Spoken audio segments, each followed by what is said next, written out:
Hey, I am Gigi for AB2C Broadcasting, and today I am bringing you Guardian of the Game Short Season 1, Episode 2. Let's talk professional athletes and their relationships. You knew who I was when you met me is what she said, and frankly, she is wrong, but she is proof to support her delusion. A few years back, LeVar Ball made a comment, which many people did not like about. Once you're a professional basketball player, don't even think about being or getting married. And people thought he was crazy for this, but in actuality, his thoughts were genius. And there is a lot of evidence to prove what he said. Were trending earlier because you was on another show and you told your boys, you're not going to meet anybody while you're playing in the NBA. You're going to meet the garden tool. Yeah. Why? I'm just keeping it real. I don't want to say garden tools and whole. But you're not going to meet. You so basically you're saying you're not going to meet your wife while you're playing in the NBA. That's what I said. Here's the thing: you got to understand this. There's two ends of the spectrum. Sometimes where it's good on this end, you don't see where it's bad at this end. Right. And here's my thing, which I always say: it's fun in the beginning, but it's pain in the end. Whatever you do. And I'm going to give you a scenario why I say that. My wife said, what do you mean? That's not even LeVar. So what are you saying about us? I said, babe, listen to this. Me and you married, it's going to be fun. It's all fun, this whole journey. But the pain is at the end because one of us got to die first. Right. So they go to pain. Okay. Now, with my boys in their profession, when you meet somebody, Shannon, you meet your girl, you in school all the time, you see her every day, you know what she about. Okay, you meet her at the job, she working every day. You say, oh man, I keep running into her at the job. Okay, oh, I see her at church every Sunday. Oh, okay. How you gonna meet the same girl if you're traveling your whole career of playing a sport? Now, the thing is, you're making all this money and you young, so people Googling you and coming up to you, acting like they don't know you. So how you gonna meet them? You gonna meet them at a restaurant where you gotta get something to eat. You gonna meet them at the goddamn stadium. After, try to hang around. So you gonna meet them at the club, or you got to go to your hotel and you're gonna meet them there. So guess what? They're gonna be. So they're gonna be traveling. So the thing is, LeVar, and I said this is how I was. I would have loved to have married my high school or college sweetheart, someone that when I had nothing.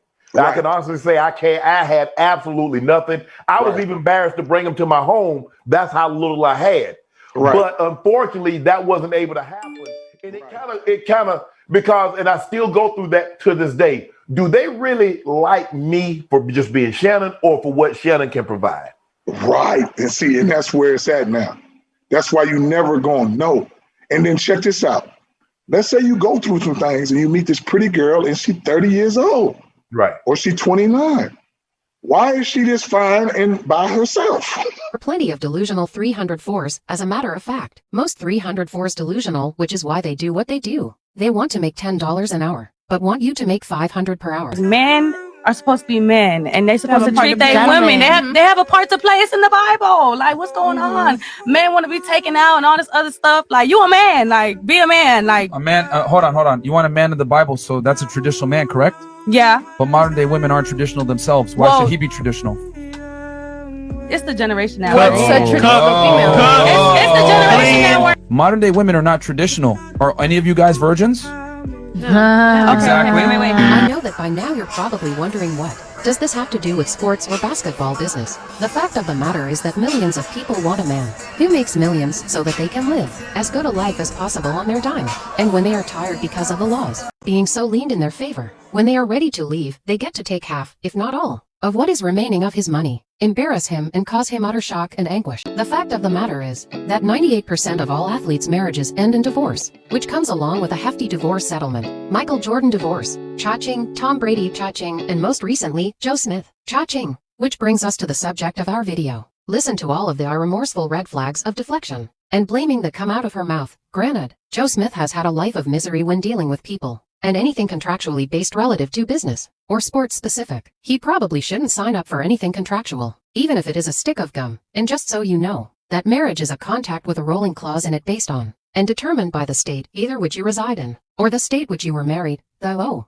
Whilst this video is too short to explain all of the laws, changes and ramifications, we can give two simple rules of thumb based on two simple questions that you can ask yourself as an athlete. Question 1: you should only get married at, are you better than the people that have had a divorce? The simple answer in most cases is nitrogen monoxide. You're not better at basketball than MJ, he got one. Are you better at football than Tom Brady? If not, know that he got one. Are you better at rushing a football than Emmitt Smith? If not, know that he got one. Are you better at business than Jeff Bezos? No, he got one. Are you better at music than Beatles great Paul McCartney? Nope. Nope. No and no, they all got one.